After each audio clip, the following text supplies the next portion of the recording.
구름 타고 오실 예수님을 그리워합니다. 라는 제목입니다. 볼지어다 그가 구름을 타고 오시리라. 각 사람의 눈이 그를 보겠고 그를 찌른 자들도 볼 것이요 땅에 있는 모든 족속이 그로 말미암아 애곡하리니 그러하리라. 아멘. 요한이 쓴 글입니다. 지금 반모섬에 유배가 돼 있어요. 요한은 제자들 중에서 가장 오래 살았어요. 제자들은 다 순교하고 죽임을 당했는데 자기만 홀로 살아남았다. 90세가 넘었어요. 마음이 좀 짠할 것 같아요. 다른 제자들은 다 예수님 이름으로 죽임을 당하고 주님을 위해서 자기 생애를 마감했는데 나는 무슨 놈의 수명이 이렇게 긴지, 죽여달라고 얘기해도 죽이질 않아. 그리고 반모라는 섬에 유배를 시켰습니다. 반모라는 섬은 에게해, 거기 조그마한 섬입니다. 남북의 길이가 16km밖에 안 되고 동서의 길이도 9km, 면적은 40평방킬로미터, 해안선은 60km. 여기서 요한은 18개월을 머물면서 요한계시록을 썼습니다. 그리고 그가 제일 먼저 생각난 게 예수님이 그립다라고 하는 거예요. 예수님이 분명히 살아계실 때 내가 구름 타고 오리라 이렇게 마태복음에서 말씀을 하셨거든요. 그래서 그가 이 죽음을 앞에 두고 가장 그리워하는 사람은 바로 예수님이었어요. 그래서 우리도 대림절 네 번째 주일, 대림절이라는 건 예수님을 기다리는 절기거든요. 성탄절은 하루지만 대림절은 4개의 주가 되는 거예요. 그래서 기다림이라고 하는 것은 굉장히 설레는 거죠. 우리가 여행 갈 때도 그렇잖아요.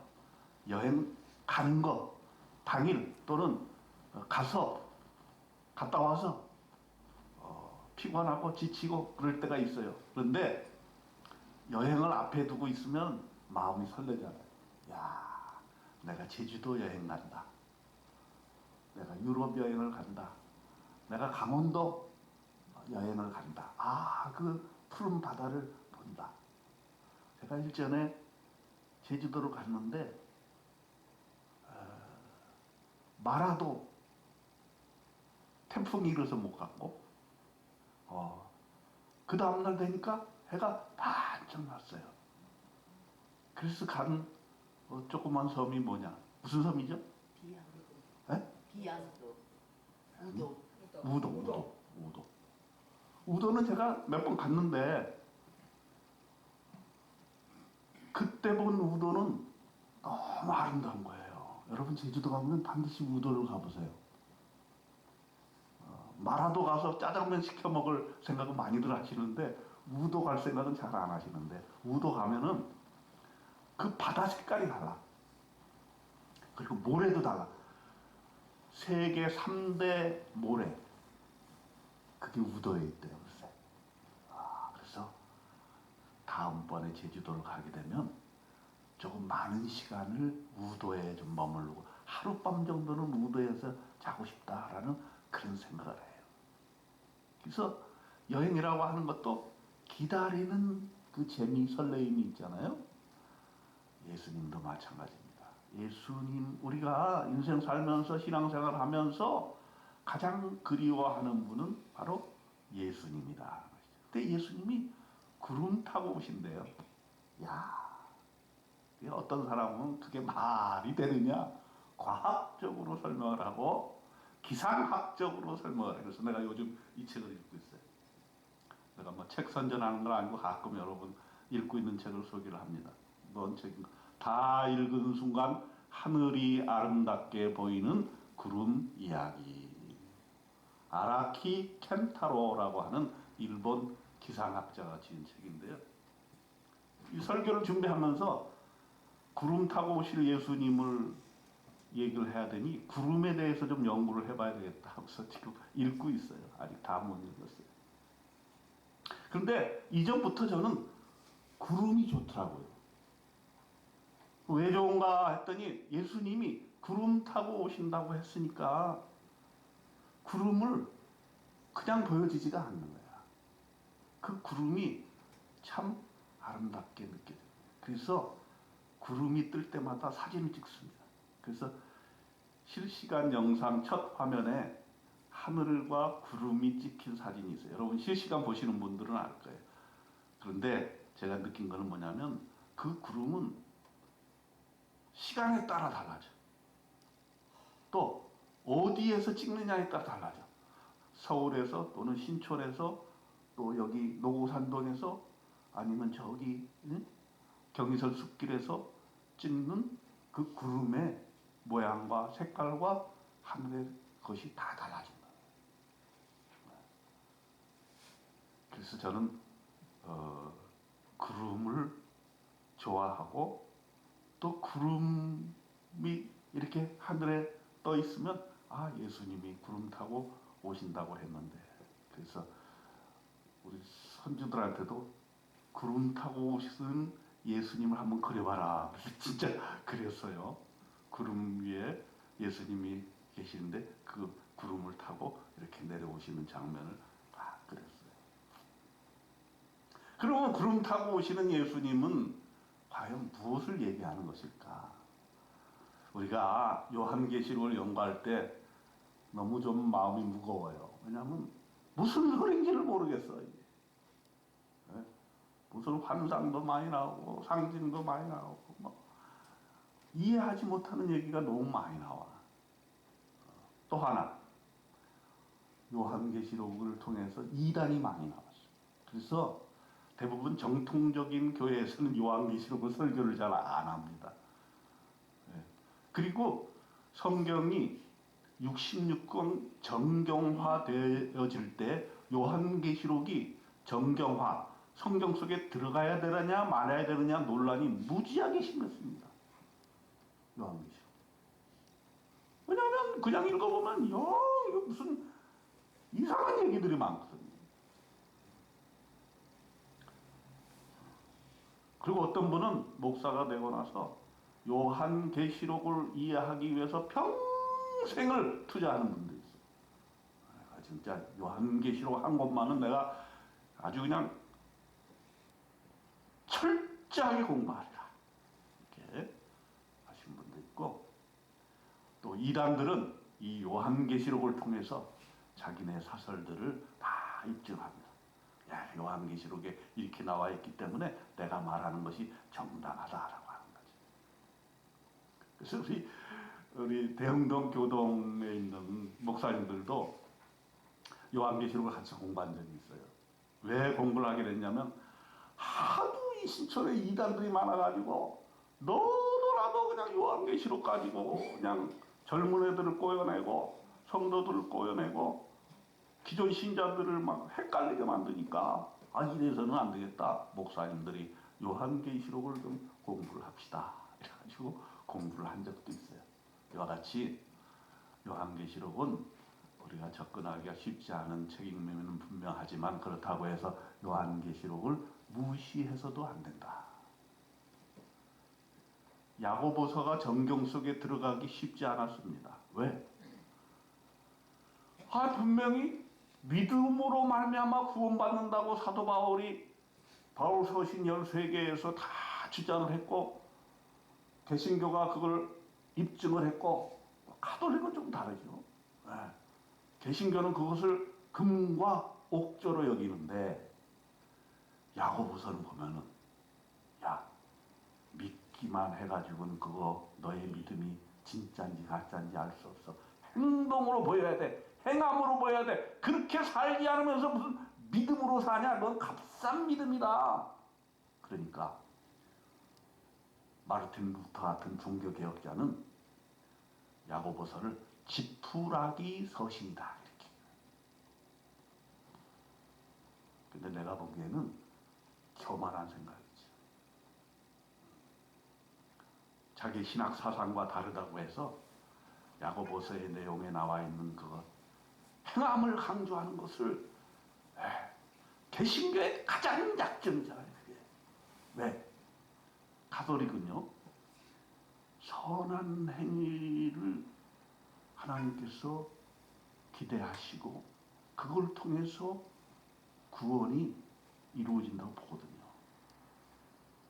또 불교도요 업을 쌓는다 그래요. 그래서 불교의 신심이 좋은 사람들은 좋은 일, 착한 일, 선한 일을 쌓아나가는 것을 그의 종교의 가장 중요한 목적으로 삼아요. 그러니까 어떻게 해요? 우리 인간들은 이기적이기 때문에 나의 구원을 이루기 위해서 나는 오늘도 열심히 하루에 한 가지 선행을 하겠다 이렇게 하는 거예요. 그런데 개신교는 그걸로는 안 된다. 행함으로는 아니야. 그냥 믿음 온리. 이러니까 이걸 어떻게 외우고 가냐면 행동은 필요 없어. 사는 거 필요 없어. 그냥 믿기만 해. 예수 믿고 구원받고 예배만 드리고 이렇게 그래가지고 이 개신교가 망조가란 거 아니에요. 교회에서는 믿음이 좋은데 세상에 나가면 이거는 완전히 이기주의적이고 자기만 알고 희생할 줄 모르고 이런 신앙으로 만들어버린 거예요. 그래서 우리는 반성을 해야 된다. 뭐냐? 성경에 나와 있는 거 다 균형 감각 있게 보아야 되는데 요한계시록도 마찬가지로 균형 감각이 있어야 된다. 뭐냐? 먼 미래에 대해서 예언을 한 것이지만 그것이 오늘날의 현실에도 굉장히 중요하다. 이단들은 먼 미래에 이런 것이 오기 때문에 종말이 오기 때문에 현실을 부정하고 그렇기 때문에 우리는 모여가지고 기도하고 현실의 생활부터 떨어져서 완전히 구별된 생활을 해야 된다 이렇게 하는데 겉으로는 좋은 것 같지만 결국은 뭐냐? 현실 삶에 대한 책임감을 도외시하는 그러한 이단들이 된다라고 하는 거지. 요한계시록은 그렇지 않습니다. 먼 미래 오실 주님을 기대하지만 오늘날의 현실을 그렇기 때문에 책임감 있게 살아야 된다라고 하는 것을 말하고 있다라고. 이 균형 감각이 있어요. 미래와 현실 균형이 딱 잡힌 시간이 되어야 된다는 것을 먼저 서론적으로 말씀을 드리겠습니다. 그러면 오늘 1장에서 이제 밤모섬의 유배가 돼가지고 기도하면서 하나님으로부터 말씀의 계시를 받은 이 요한이 뭐라고 제일 먼저 선언했냐면 오늘 1장 7절이 서론의 핵심이에요. 볼지어다 그가 구름을 타고 오시리라. 구름을 타고 온다는 게 과연 무엇을 의미할까? 뭐 다 의미할 수는 없습니다만은 저는 한 3가지 정도 생각을 해봤습니다. 구름을 타고 오시기 때문에 하늘을 바라는 거야. 하늘. 우리의 믿음 생활이 물론 성경도 봐야 되겠고 땅도 쳐다봐야 되겠고 사람도 쳐다봐야 되겠지만은 우리의 종말론적인 신앙의 핵심은 뭐냐면 하늘을 바라보는 사람. 그런데 오늘날 우리의 삶이라는 게요 참 하늘 보기 쉽지 않습니다. 여러분 오늘 하늘 봤습니까? 오늘 하늘이 어떻던가요? 오늘 하늘이 어땠어요? 구름이 있었어요? 구름이 있었어요? 없었어요? 없었어요? 화창했어요? 구름을 봐야 됩니다. 하늘을 봐야 됩니다. 우리가 이 의식적으로 우리가 믿음 생활하면서 하늘을 바라보는 그러한 태도를 취하지 않으면요 땅을 바라보게 돼요. 노인이 될수록 우리는 땅만 보고 걸어. 왜냐하면 이 허리가 이렇게 굽어지거든요.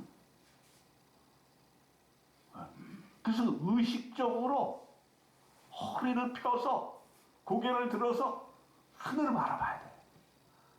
그러면 이게 필요해요, 여러분. 그리고 오늘부터 여러분 하늘을 바라보시기 바랍니다. 하늘을 바라보면서 막 걷다가 또 넘어지지 마시고 멈춰서서 하늘을 바라봐요. 그래서 구름을 보려면 먼저 하늘을 봐야 된다. 그리고 이 말씀을 생각해야 돼요. 마태복음 24장 30절에서 31절에 보면 그때의 인자의 징조가 하늘에서 보이겠고, 인자의 징조, 예수님의 징조라는 말이에요. 하늘에서 보이겠고, 하늘을 바라보면 징조를 알 수 있다는 거예요. 그때 땅의 모든 족속들이 통곡을 하며, 왜 족속들이 왜 통곡을 할까요? 예수님이 오시면 심판을 하시기 때문에. 옳고 그른 것, 죄악에 대해서 반드시 심판을 하시고 지옥 갈 놈, 천당 갈 놈, 천당 갈 분, 이렇게 구분을 하신다. 그들이 인자가 구름을 타고 능력과 큰 영광으로 오는 것을 보리라. 인자, 예수님입니다. 지금 예수님이 하시는 말씀이에요. 인자가 구름을 타고 능력과 큰 영광으로 오는 것을 보리라. 그가 큰 나팔 소리와 함께 천사들을 보내리니 그들이 그의 택하신 자들, 그들의 택하신 자는 누구냐? 우리입니다. 우리. 예수 믿고 구원받았다고 믿고 사는 우리들을 어떻게 한다고요? 하늘 이 끝에서 저 끝까지 사방으로 모으리라 그랬습니다. 참 놀랍지 않아요? 여러분, 예수님 오시면은 이러한 놀라운 일들이 펼쳐지게 된다는 거예요. 자, 그러면 이건 또 무슨 의미일까? 이렇게 하늘을 보면서 살면서 예수님이 구름 타고 오시는 것을 기대하려면 실제적으로 우리의 삶 속에서는 어떤 변화가 일어나냐? 세상을 바라보는 가치관이 변화돼요.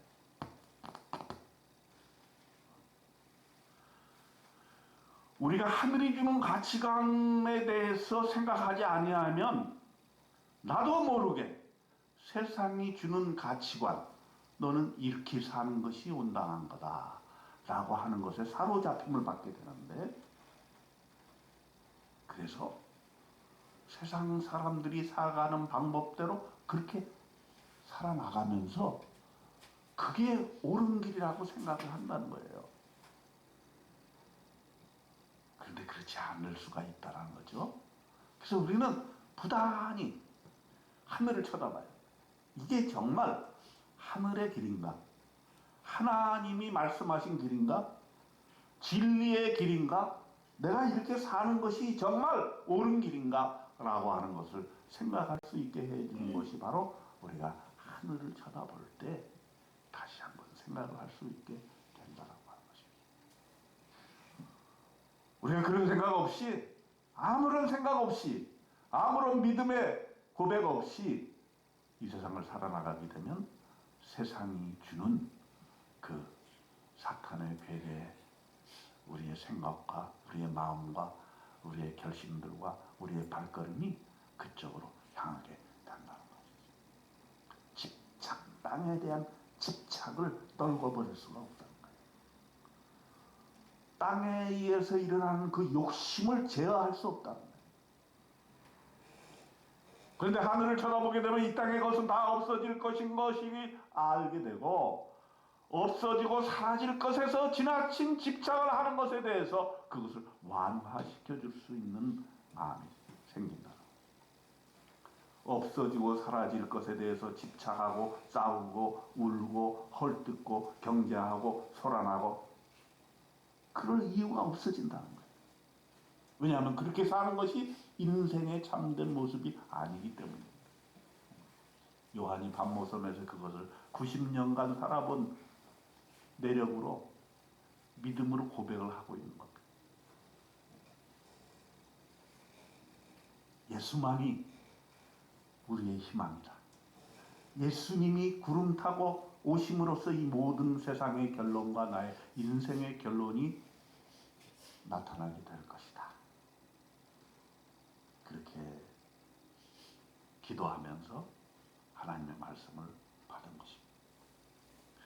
1장 1절에 보면 예수 그리스도의 계시라 이는 하나님이 그에게 주사 반드시 속히 일어날 일들을 그의 종들에게 보이시려고 그의 천사를 그종 요한에게 보내어 알게 하시는 것이라. 그가 밤모섬에서 기도하다가 예수님의 계시를 받았다는 거예요. 그래서 도대체 이 요한계시록을 통해서 세상 사람들에게 요한이 말하고 싶어하는 것이 무엇인가? 제일 먼저 한 것이 구름 타고 오실 예수님을 바라봐라 라고 하는 것입니다. 그 다음 두 번째, 구름을 보면서 우리는 무엇을 알 수 있는가? 이 책에 보니까 구름의 종류가 수도 없이 많아요. 저자도 기상학자지만은 헷갈리나 봐. 그래서 이렇게 자기가 도표를 만들었어. 구름을 제가 이걸 쭉 읽어보니까 내가 본 구름의 100분의 1도 안 돼. 이것보다 더 다양한 구름들이 많아. 저는 그래서 이게 뭘 의미할까? 변화, 무쌍 한 구름을 보면서 이 시대를 구분할 수 있어야 된다. 세상은 너무 복잡하다. 이것을 일찍이 구름을 보면서 깨달은 사람이 욥이에요. 욥에 보면 구름 얘기가 많이 나와요. 뭐라 그랬냐면 누가 지혜를 가지고 구름의 수를 세겠느냐. 구름은 셀 수 없다는 거야. 너무 많다, 다양하다. 누가 하늘의 물주머니를 기울이겠느냐. 하늘의 구름이 다 물주머니처럼 수분을 머금고 물주머니처럼 딱 담고 있다. 누가 그런 것을 할 수 있겠는가. 근데 예수님은 또 뭐라 그랬냐면은 그런 구름을 보면서 너희들은 시대를 볼 줄 아는 눈이 있어야 된다. 누가복음 12장 56절에 보면은 너희가 천지의 기상은 분간할 줄 알면서 어찌 이 시대는 분간하지 못하느냐. 구름이 착해서 어떤 구름이, 여기 기상학자도 그랬어요. 어떤 구름이 오게 되면 그거는 비를 머금은 구름이고 어떤 구름은 겨울에 습한 눈을 내리고 어떤 요상한 구름은 돌풍을 만들어낸다는 거예요. 돌풍. 그래서 저기 미국 땅에 막 허리케인들이 막 해가지고 막 온 집을 막 삼켜버리잖아요. 그거 다 구름이 하는 일이거든요. 근데 예수님은 구름을 보고 너네들은 세상의 징조, 세상의 시대의 분별 그걸 생각하라 라고 우리에게 말씀해 주셨거든요. 그러니까 여러분들은 구름을 보시면서 야, 이 시대의 모든 것이 이렇게 변화무쌍하고 복잡다단하구나. 그 중에서 이것을 어떻게 우리가 이 시대를 분간해야 되는가. 그렇게 생각을 해야 된다는 것이죠. 그런데 디모데후서에서 바울은 이 시대에 대해서 이렇게 분석을 해서 아주 구체적으로 분석을 했어요. 디모데후서 3장 1절로 5절에 보게 될 것 같으면은 너는 이것을 알라. 말세에 고통하는 때가 이르러. 그는 모든 시대가 말세라고 얘기를 했어요. 2000년 전에 얘기한 바울의 얘기지만 오늘날 우리에게도 적용되는 그런 얘기라고 볼 수가 있겠어요. 말세에 어떤 현상이 일어나느냐. 사람들이 자기를 사랑한다. 이건 뭐예요? 쉽게 말하면 이기적이다. 절대 다른 사람에게 베풀어 주려고 하는. 않고 움켜쥐기만 하는 것. 이게 말세의 특징이라. 네. 원래 하나님이 우리를 창조하셨을 때는 더불어서 함께 같이 살아라 이런 의도로 창조를 해주셨는데 사람은 욕심이 특심해서 움켜쥘 줄만 한다는 거야. 그래서 절대 손을 안 펴. 내 것만, 내 유익만, 내가 어떻게 살 것인 것만 관심이 있지 다른 사람을 어떻게 도와줄까 생각을 못 한다는 거예요. 그러니까 그건 말세라는 거예요. 그게 말세. 그리고 돈을 사랑하며 야, 이게 자본주의 시대도 아닌데 2000년 전에 사람의 본질은 돈을 사랑하는 건가 봐요. 돈을 좋아해. 돈을 사랑해. 네. 성경에 보면 재밌는 장면이 나오는데 바리새인은 돈을 좋아하는지라. 바리새인 누구예요? 종교인이에요. 지금으로 말하면 교역자들이죠. 바리새인들은 돈을 좋아하는지라. 이야, 이게 목사들도요 돈을 좋아합니다. 아, 좋아해요.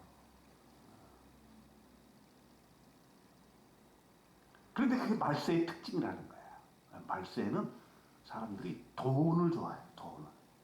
그래서 돈이 힘이 있어.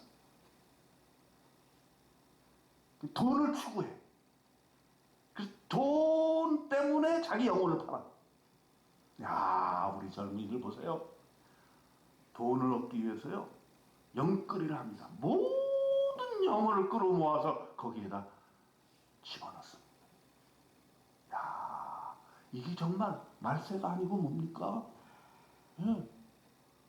아, 우리 젊은이들이 이 세상에 정말 세상을 일으키고 나라를 일으키고 인류 사회를 위해서 봉사해야 될 그런 젊은이들이 돈에만 그 인생을 집중한다. 어떻게 하면 돈을 많이 끌어모을까? 어떻게 하면 내 돈을 투자해서 어마어마한 그래서 코인에 투자를 해가지고 수십 배, 수백 배, 수천 배. 근데 그게 또 현실로 그게 되잖아요. 이번에 미국 대통령이 바뀌게 되는데 그 사람은 또 코인을 인정하고 좋아한다네. 그러니까 일론 머스크가 또 야, 코인 많이 사놔라. 그랬더니 지금 코인 하나에 1억이 넘어. 도대체가 이놈하고 세상이 이게 말세가 아니냐라는 거지. 아직도 투자도 좋고 다 좋아요. 근데 모든 인간의 정신이 다 거기에 집중되어 있는 거예요. 그리고 그렇게 하는 것이 옳다라고 세상이 가르치고 있는 거예요. 물론 제가 돈이 필요 없거나 돈이 악이라고 말하는 건 아닙니다. 그런데 우리가 지나쳐도 너무 지나치다. 이걸 말씀드리고 싶어요. 모든 것을 돈으로만 생각하는 그런 잘못된 생각들이 우리를 완전히 사로잡았다. 완전히. 그래서 우리 인간성이 너무 피폐해져 버렸어요. 그래서 돈 좀 있으면 사람을 우습게 여기고 돈 없는 사람들을 깔보고 그러니까 너도나도 돈을 갖고 싶은 거야. 내가 무시당하기 싫어가지고 또 그걸 노려서 뭐야 사기를 치고 그렇게 하는 거죠. 말세의 그런 징조다. 교만하며 비방하며 부모를 거역하며 이건 뭐 어느 시대나 마찬가지인 것 같아요. 감사치 아니하며 거룩하지 아니하며 무정하며 원통함을 풀지 아니하며 모함하며 절제하지 못하며 사나우며 사람이 점점 사나워져요. 그냥 그냥 지나가도 될 일을 그저 그냥 싸움거리를 만들어요. 운전하다 보면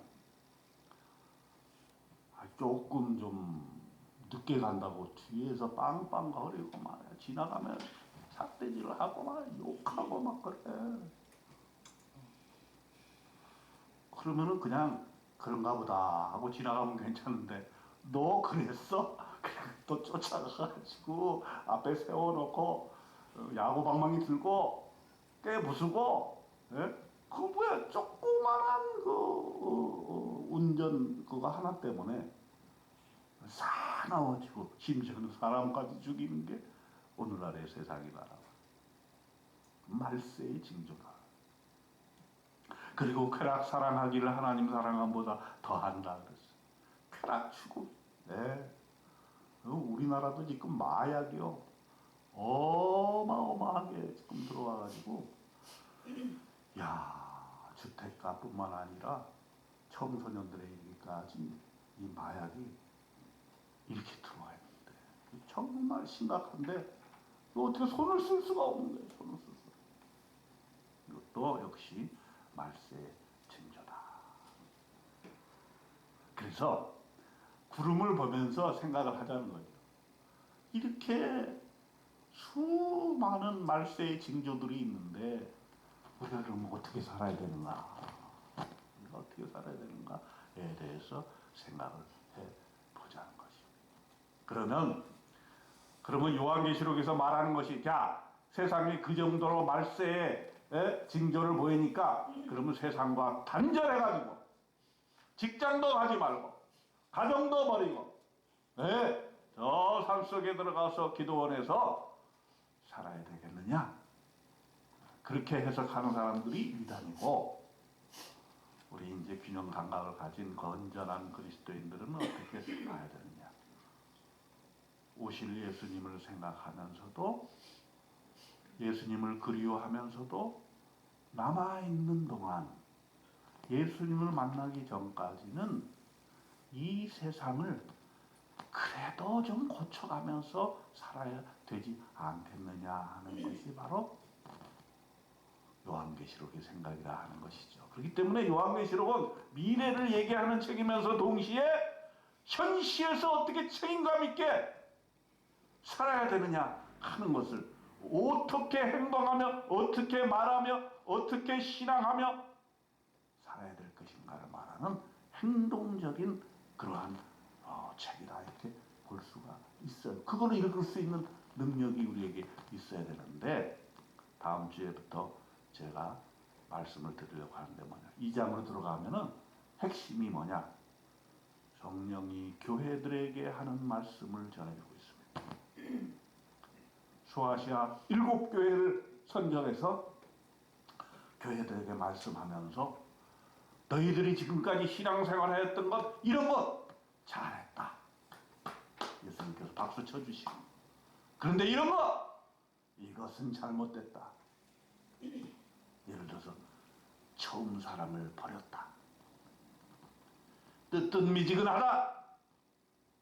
그렇게 집책도 하시면서 아니야 너네가 지금까지 그 환난과 고통 속에서도 믿음 생활을 잘 유지하고 너네가 교회는 작지만 그 작은 교회를 통해서 하나님의 영광을 드러내려고 했던 것을 칭찬한다. 이렇게 예수님께서 말씀하고 계시는 장면을 제가 앞으로 말씀드리려고 하는 것입니다. 그렇기 때문에 이 땅에 우리가 교회 생활을 하면서 우리 주님이 가장 원하셨던 것 우리 주님은 왜 이 땅에 오셨는지 아십니까? 주님이 왜 이 땅에 오셨어요? 우리를 구원하러 오셨죠. 그건 정답이고 또 하나 있어요. 예수님이 이 땅에 오신 이유는 예수님의 교회를 세우기 위해서 오신 거예요. 내가 네 반석 위에 내 교회를 세우리라. 그렇기 때문에 교회는 크든 작든 이건 예수님께서 이 땅에 오신 목적을 실현하는 것이 바로 교회입니다.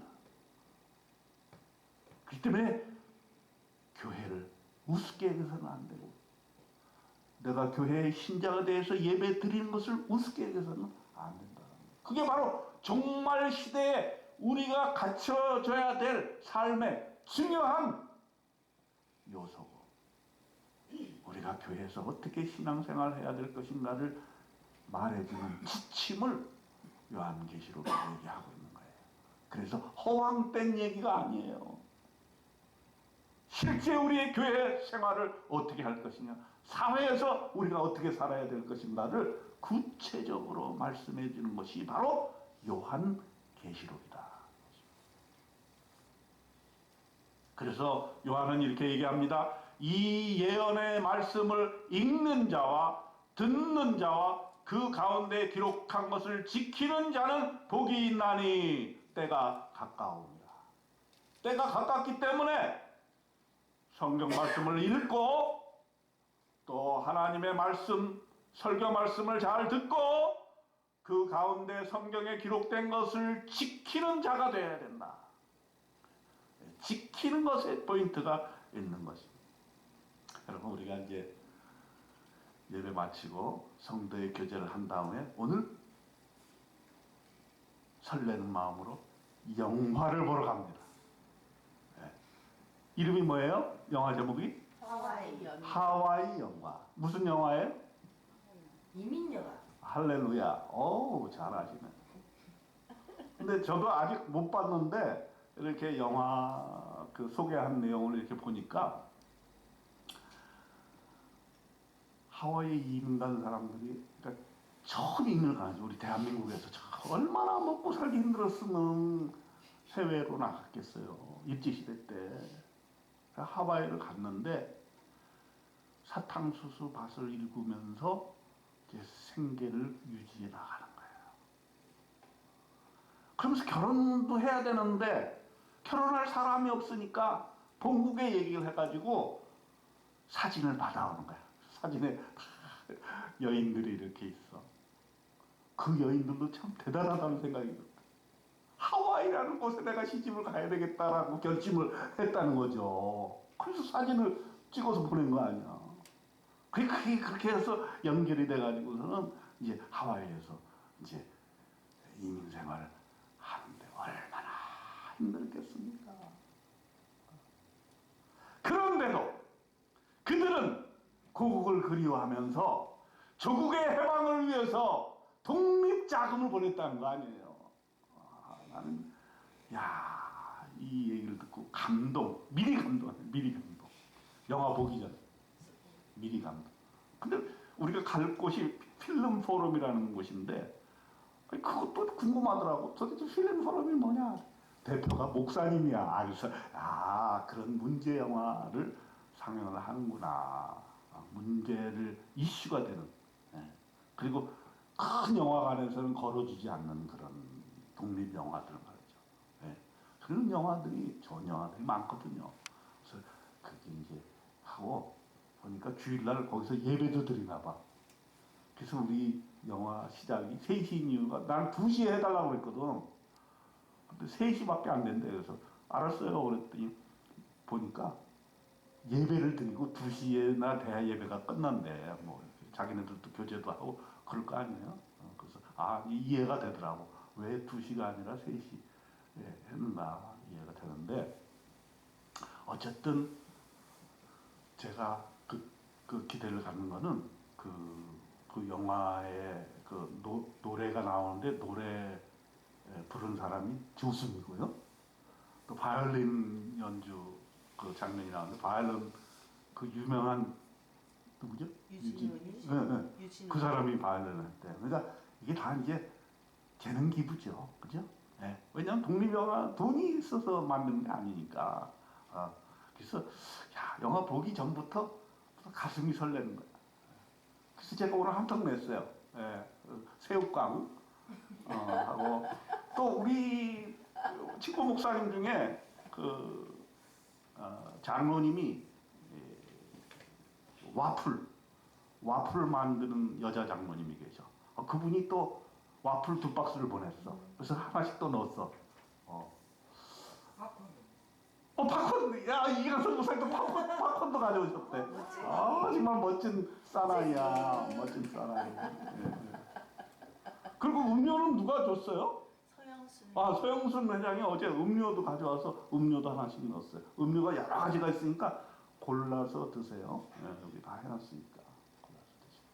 어쨌든 제가 말씀드리고자 하는 것은 우리가 주님을 기다리고 구름 타고 오실 주님을 기다린다고 해서 허황된 삶을 사는 것이 아니라 이 땅에 발을 굳건히 세우고 우리의 눈은 하늘을 향하고 그래서 하늘이 주시는 그 세계관을 가지고 이렇게 살아야 되는 것이 바로 인생의 삶이다라는 것을 느끼고 가야 되겠다는 것이죠.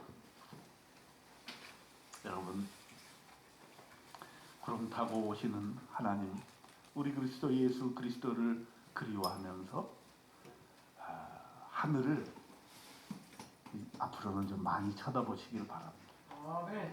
그리고 구름이 생겨나면 그 구름 타고 오실 예수님을 그리워하며 기대하며 또 예수님 만날 준비를 하면서 우리가 착하게 살겠다는 것이요.